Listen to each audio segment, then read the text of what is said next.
Moi, je me fie aux enquêtes qui sont faites par des scientifiques. Par exemple, le dénombrement des oiseaux, la diminution des oiseaux, la diminution des papillons, c'est fait maintenant en particulier par des groupes du Muséum d'histoire naturelle ici. Et ce sont des nombres qui me paraissent obtenus par des chercheurs sérieux. Donc je leur fais confiance. Moi, je ne peux pas vérifier. Moi.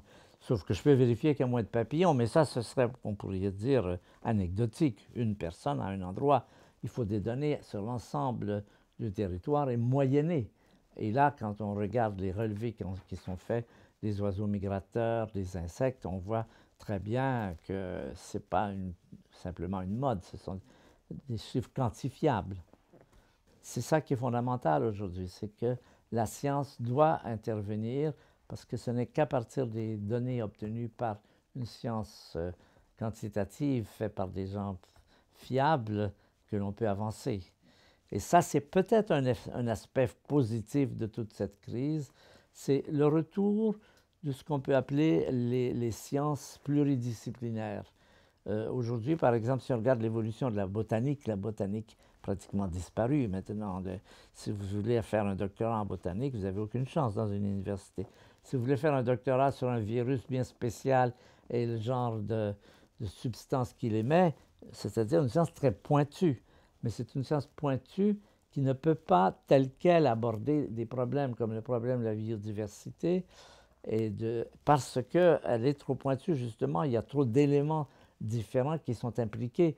Aujourd'hui, pour pouvoir aider à retrouver une nature saine, il faut avoir des connaissances dans plein de domaines, géologie, biologie, chimie, biochimie, biologie cellulaire. Il faut avoir une vue plus synthétique.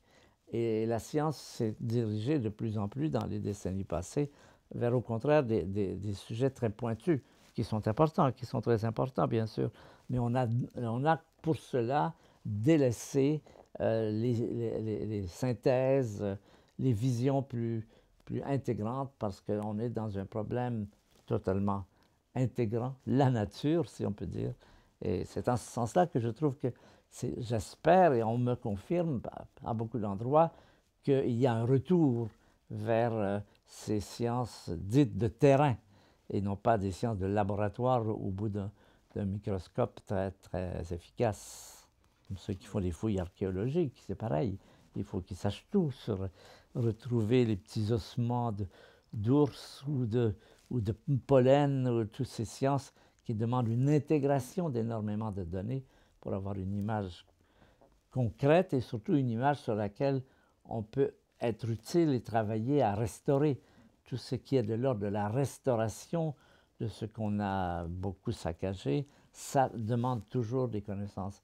Parce qu'il y a toujours des problèmes, également, il y a des problèmes qui sont concrets et qui ne sont pas simples. C'est vrai, il faut sauver la nature, oui, mais par exemple, quand vous considérez le problème des espèces invasives, il est loin d'être simple. Quelle espèce doit-on considérer comme invasive et non invasive? Ce n'est pas toujours clair. On dit souvent que l'espèce invasive par excellence, c'est le genre humain.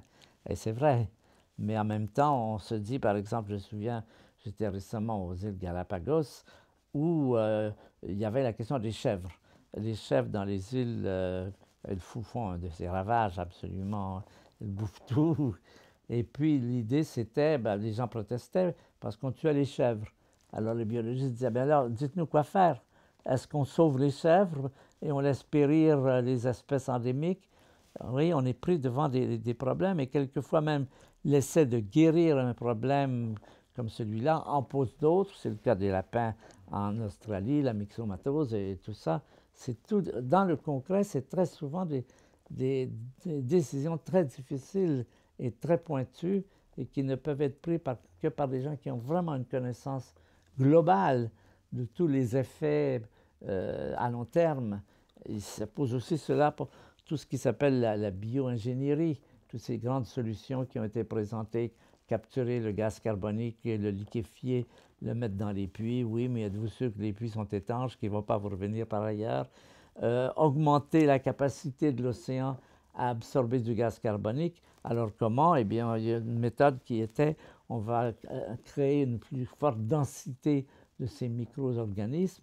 Et l'expérience a été faite, on s'était aperçu que ces bio-organismes, leur développement était limité par la proportion de fer dans leur nourriture.